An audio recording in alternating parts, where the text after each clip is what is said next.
네, 안녕하세요. 김성동 약사입니다. 새해가 밝았습니다.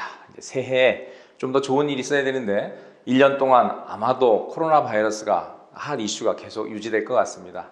그 중에서도 우리는 또 우리의 삶을 살아야 되겠죠. 오늘 주제와는 좀 동떨어진 내용인데 코로나 바이러스 이야기를 안 할 수가 없죠. 누누이 말씀을 드렸지만 코로나 바이러스, 감기 바이러스입니다. 즉 그들이 침범을 했다고 하는데 우리가 초청을 한 거죠. 즉 우리의 방어선이 무너졌기 때문에 그렇고, 그 방어선 중에서 가장 중요한 1차 방어선 무엇이죠? 점막 방어선이 깨졌기 때문에 그렇습니다. 그래서 국가 공무원들, 그 방역 체계에 가담하고 있는 국가 공무원분들께 꼭 이런 말씀을 전달을 해드리고 싶어요. 정책 위반자한테도 그렇고, 물 좀 제발 많이 마셔라. 하지만 맹물 마시지 말고 그건 우리 몸에 스트레스가 되니까 간간한 소금물을 자기 체중의 하루 4% 정도를, 즉 50kg 정도가 된다면 2리터가 되겠죠. 그 다음에 잠 좀 푹 자라. 물론 걱정과 고민, 두려움, 분노가 있으신 분들은 쉽지 않은 부분이지만 어쨌든 취할 수 있을 만큼의 충분한 수면을 취해야 되고, 또 영양, 이 채널에서도 아마 소개를 드렸겠지만 영양분 잘 챙겨 드셔야 돼요. 그리고 샐러드 꼭 챙겨 드셔야 되고, 가급적이면 굽고 튀기고 볶은 음식은 아주 소량만, 자기한테 상을 주는 그런 느낌으로 이렇게 전 국민, 온 세계가 나선다면 백신 없이도 이 코로나 바이러스 그냥 저희 기억 속에 감기 바이러스였다로 기억에 남을 것입니다. 우리 일산에 계신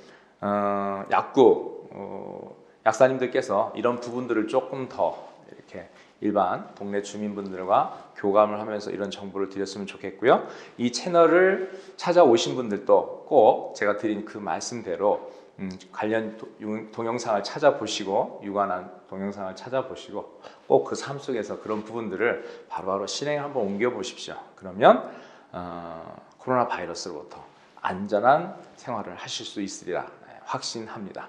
오늘은 당뇨병에 관한 그 부분 중에서도 이제 당뇨합병증, 예방에 관한 부분은 다른 때에 말씀을 드렸겠고, 이제는 당뇨합병증에 대한 부분을 말씀드리겠습니다. 물론 당뇨 예방법과 당뇨합병증을 해결하는 방법이 전혀 다르냐? 그렇지 않죠. 동일선상에 놓여 있습니다. 이제 주안점을 합병증이라는 부분에만 맞춘다라는 것이지, 그 부분에 대한 문맥은 동일하다, 방법론도 동일하다, 이렇게 이해하시면 되겠습니다. 이유는 우리 몸은 유기체이고 일련선상에 놓여 있기 때문에 그렇습니다.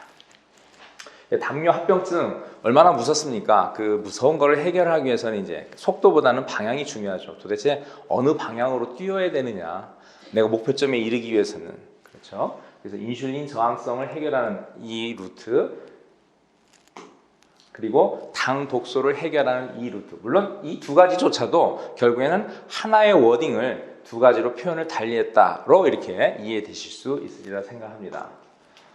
자, 몸에 당뇨가 생기게 되면 어느 한 부분만 합병증이 생길까요? 전신은 하나로 연결되어 있죠. 우리 몸이 수정란에서 출발했기 때문에 어느 한 몸의 한 구석에서 어떤 일이 발생을 하면 그건 전 지역에 퍼지게 되어 있죠. 그렇죠? 그렇듯이 우리 몸의 당뇨라는 부분이 오래 유지가 되게 되면 전체에서, 전신에서 그런 현상들이 나타나겠죠. 뇌로부터 심혈관, 홍파, 그다음에 혈관, 그다음에 이제 족부 궤적, 그다음에 신경계의 변증, 가장 중요한 기관 중에 하나인 감각기관, 눈에 이르기까지 온 전신에, 특히 이제 미세 혈관이 분포되어 있는 지역에는 치명적인 부분들이 먼저 순차적으로 나타나게 되겠죠. 이 부분을 피해야 되겠죠. 그리고 왔다면 빨리 벗어나야 되겠죠. 이 부분 때문에 의료비의 낭비가, 정말 천문학적인 낭비가 이루어지고 있고, 이것 때문에 우리 고급 두뇌 인력들이 만약에 이 질병, 당뇨 합병증에 걸린다면 전체적인 생산 효율성이 다운되겠죠. 즉 국가 경쟁력도 좀먹는 그러한 일이 되겠습니다. 그래서 평소에 예방하는 것이 제일 중요하겠고, 두 번째, 예방이 힘들고 예방에 대한 정보가 부족해서, 아니면 예방에 대한 의지력이 부족해서 합병증 상태에 도착했다면, 그때라도 늦었다고 할 때가 늦습니다만 늦었다고 할 때가 또 빠르다고 하죠. 그때라도 이 부분에 대한 정보를 실생활에 투영을 해서 빨리 그 부분의 트랩으로부터 벗어나오시길 바랍니다. 우리는 무엇인가 갇혀 지내게 되죠. 어렸을 때의 기억, 누군가로부터 받았었던 억압에 의한 내 스스로는 그걸 해결할 수 없다고 하는 자포자기, 체념, 포기 뭐 이런 것들이 각자 어떤 영역에서 있을 거예요. 그렇죠? 저도 고등학교 때 2학년 때 벌어졌었던 일에 지금까지도 수십 년이 지난 지금까지도 그 트랩에 일부 잠겨있는 저의 모습을 발견할 때마다 깜짝깜짝 놀라거든요. 아마 당뇨, 그 중에서도 당뇨 합병증에 있어서만큼 그런 부분들이 더 강할까 이런 생각이 듭니다. 어떤 뜻이냐?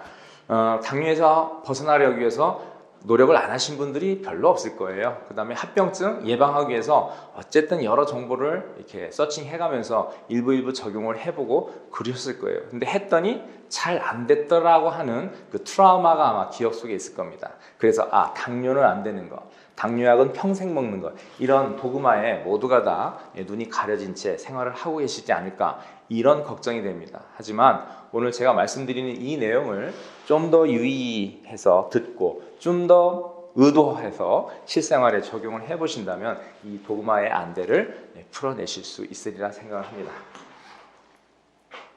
자, 간단합니다. 이 그림에 거의 전부가 다 나와 있어요. 어떤 내용이냐? 지금 현재 몸의 상태가 이런 상태고 그 사람이 예전 원래의 상태가 이런 상태였다라고 본다면, 자, 이 상태가 당뇨 합병증이 있는 상태라고 보시고 이 상태가 이제 당뇨 합병증으로부터 자유로워진 상태로 보시면 됩니다. 그럼 무엇을 어떻게 해야 되겠습니까?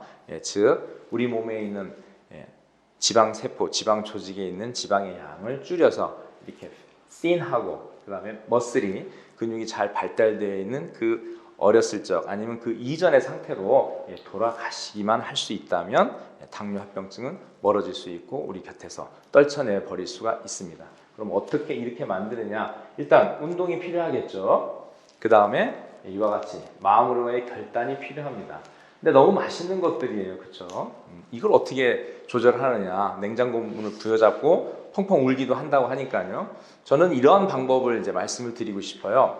학생들한테 무조건 공부를 열심히 해라. 그러면 성공할 거고 나중에 삶이 편안할 거다. 뭐 이런 아주 먼 훗날에 있을 일들을 이제 목표점으로 삼으라고 하는데 그러기에는 우리의 의지력이 3일을 넘기기가 어렵습니다. 그래서 나한테 필요한 이미지를 만드시는 거예요. 즉 저는 어떤 이미지를 그리냐면 저도 이제 가장 맛있는 음식이 뭐냐고 지금 물어보냐면 지금도 역시나 30년, 40년 전처럼 짜장면입니다.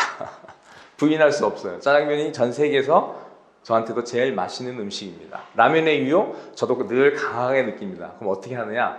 아마 추산한다면 이제 15일에 한 번 정도 그런 면류를 먹는 것 같아요. 제가 보면 그거는 일부러 먹을 때도 있어요. 어떤 때 잘 참아온 나에게, 잘 내 몸을 관리해준 나에게 상을 준다라는 그런 개념으로 그렇게 15일 혹은 뭐 짧으면 10일 정도에 한 번씩 이렇게 면에 노출시키거나 옛날에 좋아했었던 거를 먹어보거나 뭐 피자 한 쪽을 더 먹어보거나 이렇게 해서 그런 부분들에 대한 제어를 나름대로 하고 있고요. 그것만으로 되느냐?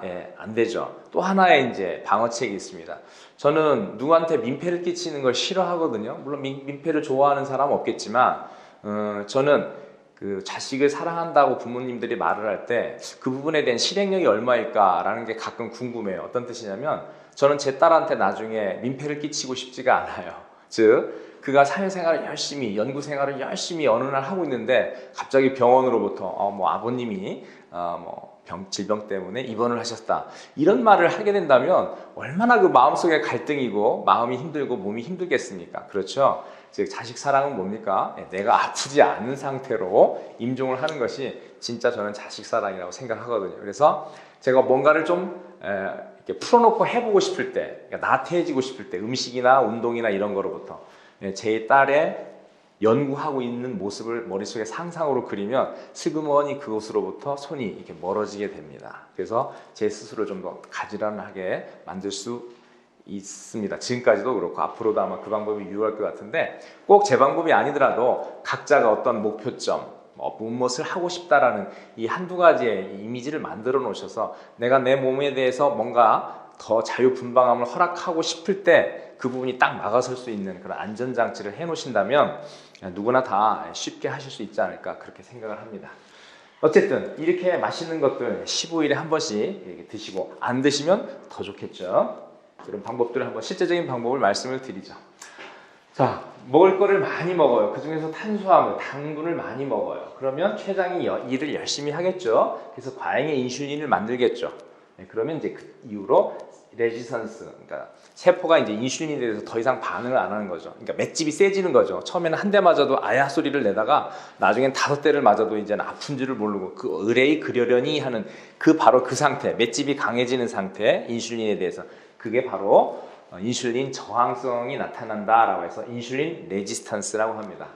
그렇게 되면 이제 이 지방에 그 지방 세포 조직에 지방이 쌓여요. 그러다가 이제 지방 세포도 그걸 더 이상 이제 받아들일 수가 없을 때 이제 태업을 하게 됩니다. 나 더 이상 이제 일 못해 먹겠다.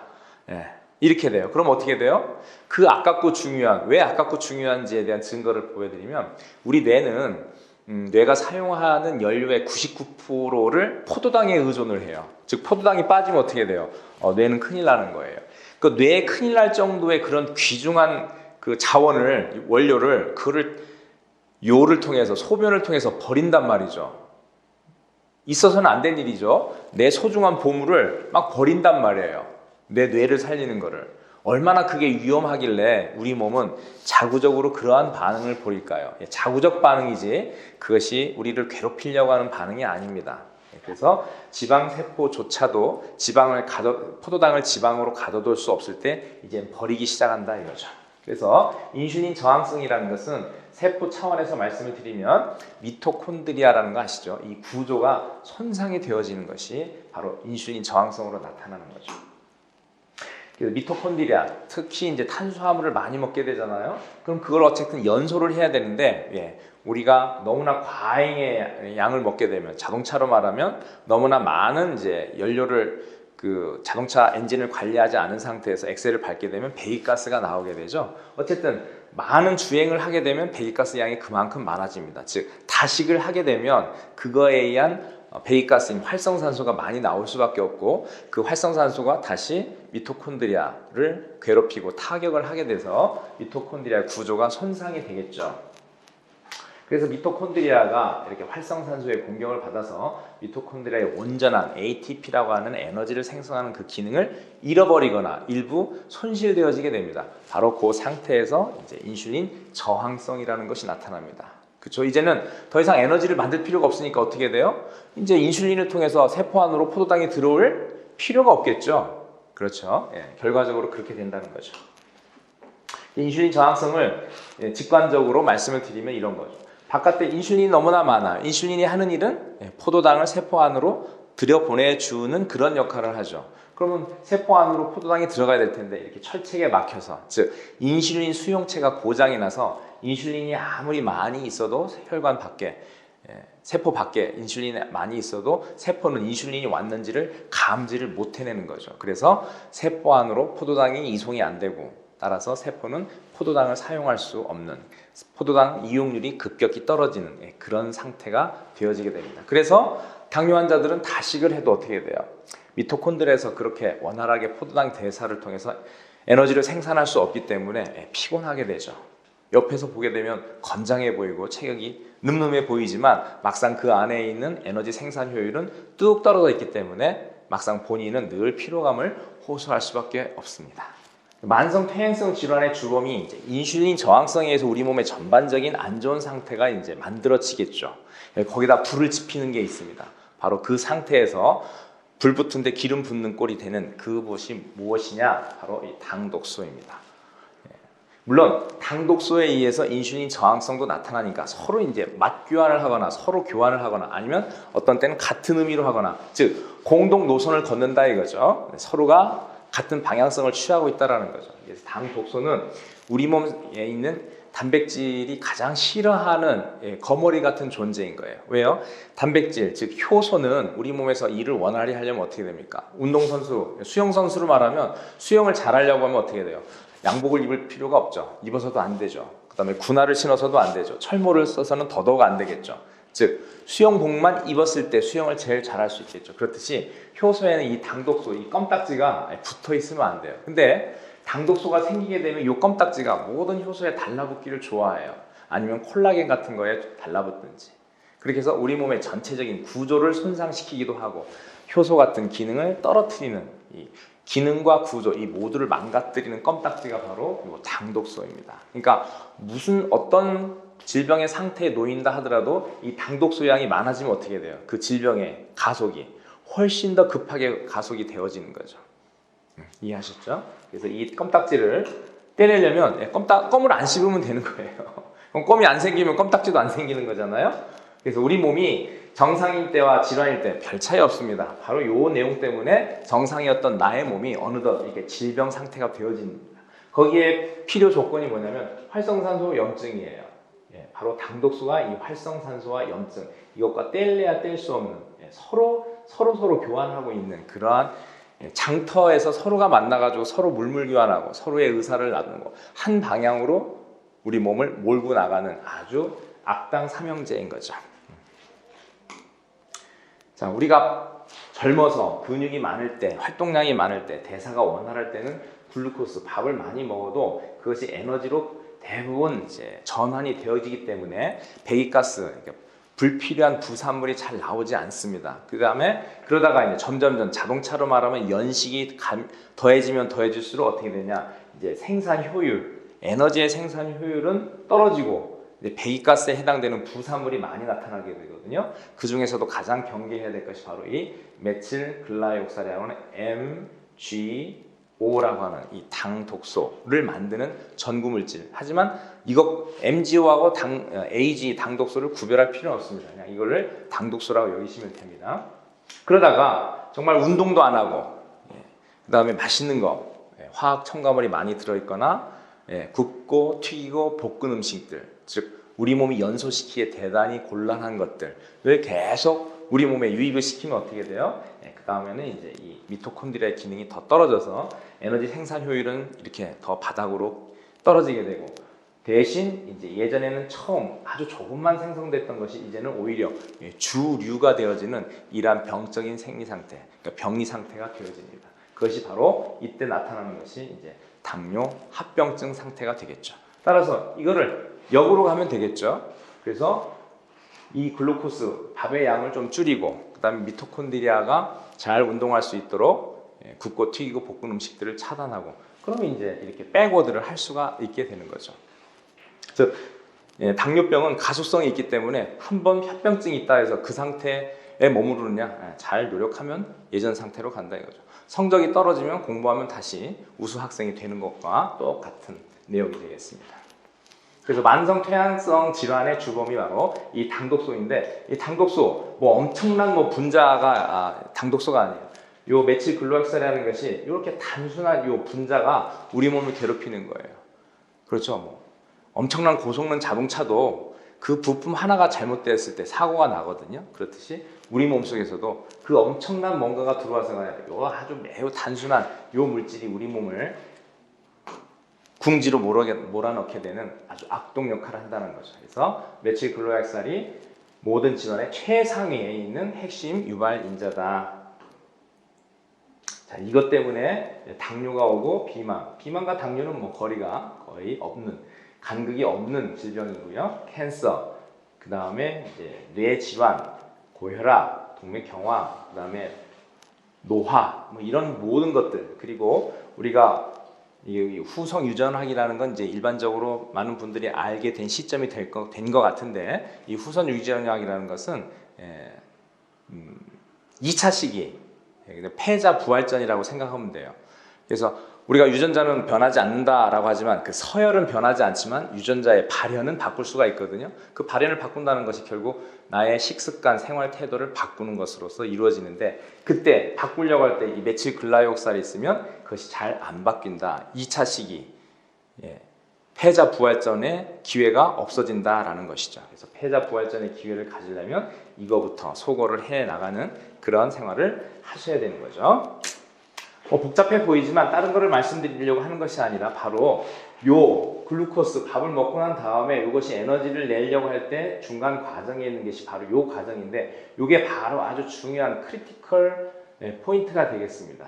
요 부분이 가로막히게 되잖아요. 가로막히는 이유는 이 활성산소라는 것, 그 다음에 밥을 많이 먹게 되면 생기는 요 NADH라는 것이 늘어나게 되면 이 효소의 활성, GAPDH라고 하는 효소의 활성이 뚝 떨어져서 먹었던 글루코스가 에너지를 발현하는 것이 아니고 그 옆길로 새서 그 옆길 중에서 가장 위험한 길인 이 메틸글라이옥산 말씀드렸던 요 부분으로 흘러나가는 이 과정으로 점점 번진다 이거죠. 그래서 이 메틸글라이옥산, 그 두려운 메틸글라이옥산이 만들어지는 것입니다. 따라서 그것을 GAPDH라고 하는 이 효소에 발을 묶었던 것을 풀어줘서 에너지를 잘 내게 하려면 활성산소의 양을 줄여줘야 되겠죠. 밥을 조금 먹으면 되겠죠. 즉 소식, 다식과 과식이 결국은 우리 몸을 망가뜨리는 거죠. 그 다음에 운동 부족, 그 다음에 안 좋은 화학물질들이나 스트레스를 받아서 ROS가 발생하는 것.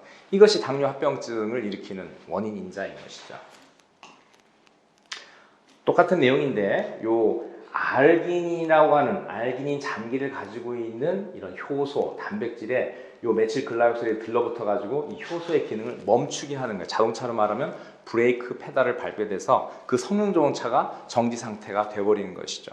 그 상태를 일으키는 것이 바로 브레이크 역할을 하는 게 주행 멈춤 기능을 하는 게 이 메틸글라이옥산이다. 이 단순한 녀석이 그 짓을 한다라는 거 꼭 기억해 두시기 바랍니다. 이 메틸글라이옥산이라는 것이 바로 이러한 역할을 하는 거죠. 염증을 일으키고 혈관을 막고 신생혈관을 생기게 하고 그 다음에 조직을 손상시키는 그러한 악동의 역할을 하게 되는 거고요. 그리고 이제 세포 자살을 일으키게 돼서 우리 조직을 망가뜨리는 그런 역할을 하는 것이 바로 이 메틸글라이옥산이다라는 것이죠. 메틸글라이옥산이라는 것이 바로 이렇게 노화에 의해서, 노화라고 하지만 이제 병적인 노화인 거죠. 어쨌든 많은 무언가의 스트레스를 받아서 먹을 거를 많이 먹어서 안 좋은 음식을 많이 먹어서 활성산소 양이 증가하게 되면 이 메틸글라이옥산이라는 양이 늘어나게 되는 것이죠. 그래서 고혈당인 상태, 염증인 상태에서 메틸글라이옥산이 잘 만들어진다. 이 내용은 이제 조선일보에 있는 컷을 빌려온 것인데 무엇을 말씀을 드리려고 하는 내용이냐면 바로 이 허벅지 근육의 중요성을 말씀을 드리려고 해요. 우리 허벅지 근육이 온몸 근육의 3분의 2를 차지하고 있고 우리가 소모하는 포도당의 양의 약 70%를 이 허벅지 근육이 소모를 한다고 그래요. 그럼 이게 당연히 줄게 되면 어떤 일이 벌어지겠습니까? 혈당이 이제 넘쳐나게 되겠죠. 그렇게 해서 혈당이 넘쳐나고 근육이 소모를 못하니까 이 고혈당 상태가 되는 것이고 이것이 바로 인슐린 저항성을 일으키고 그다음 메틸글라이옥산을 많이 만드는 신체적 조건이 되는 것이죠. 그러니까 어떻게 해야 돼요? 여기를 두껍게 해야 되죠. 그래서 허벅지 두께가 43cm인 그룹과 허벅지 두께가 60cm인 그룹을 비교해 봤더니 무려 당뇨병 유병률이 4배가 차이가 난대요. 누가 더 많이 걸리겠어요?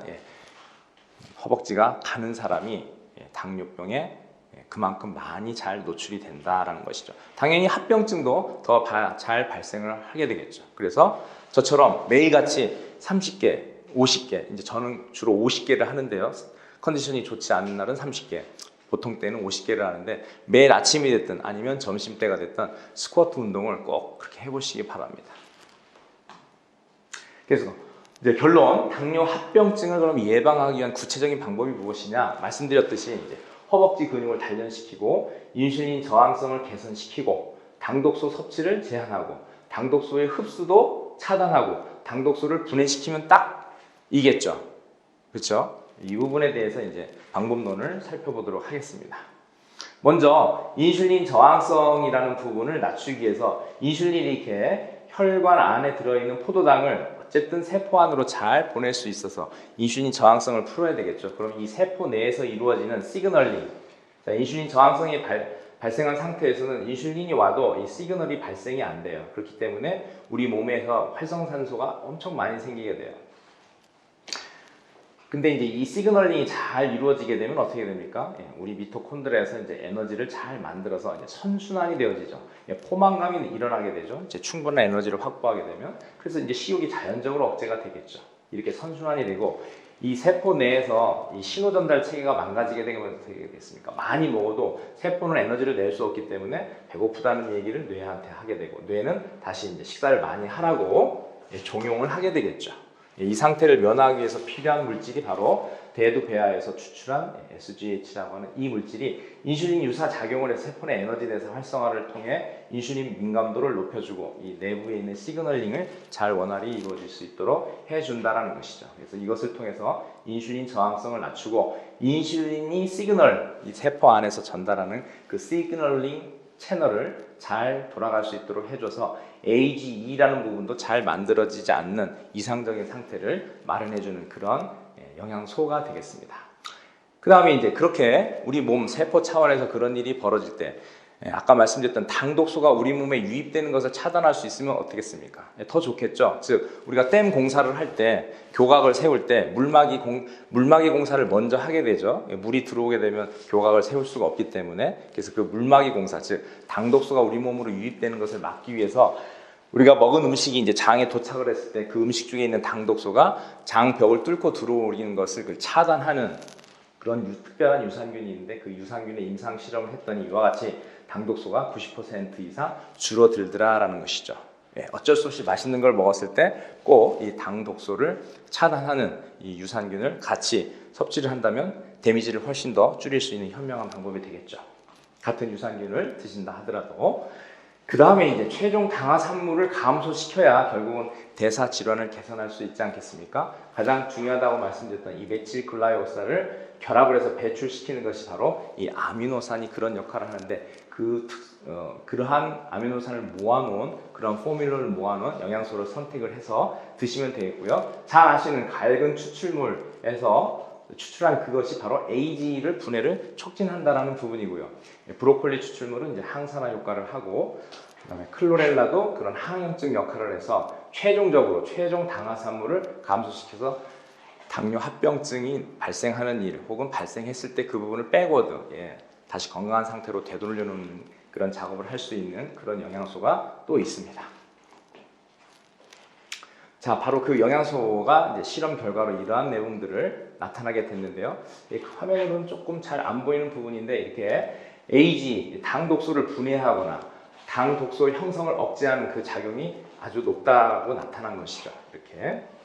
이제 결론적으로 다시 아까 말씀드린 것을 다시 말씀을 드리면 당뇨 합병증을 예방하는 법 혹은 당뇨 합병증을 치유하는 법은 허벅지 근육을 단련시키고 스쿼트 같은 운동으로 그리고 인슐린의 저항성 개선을 시키는 영양소 섭취 그리고 당독소를 먹는 것 그 자체를 제한하면 제일 좋겠고요. 그것을 만약에 일부 섭취를 하더라도 그것이 흡수되는 단계에서 미리 선차단을 한다면 그만큼 우리 몸에 유입되는 당독소 양을 줄일 수 있어서 합병증의 발생 증가를 막을 수 있고 치유 속도를 높일 수가 있겠죠. 그리고 이미 들어온 거는 어떻게 합니까? 그 부분을 분해시켜서 배출시킬 수 있다면 우리 몸은 당뇨 합병증으로부터 유격을 둘 수 있는 그런 상태가 될 것이라고 생각합니다. 가장 중요한 건 시도입니다.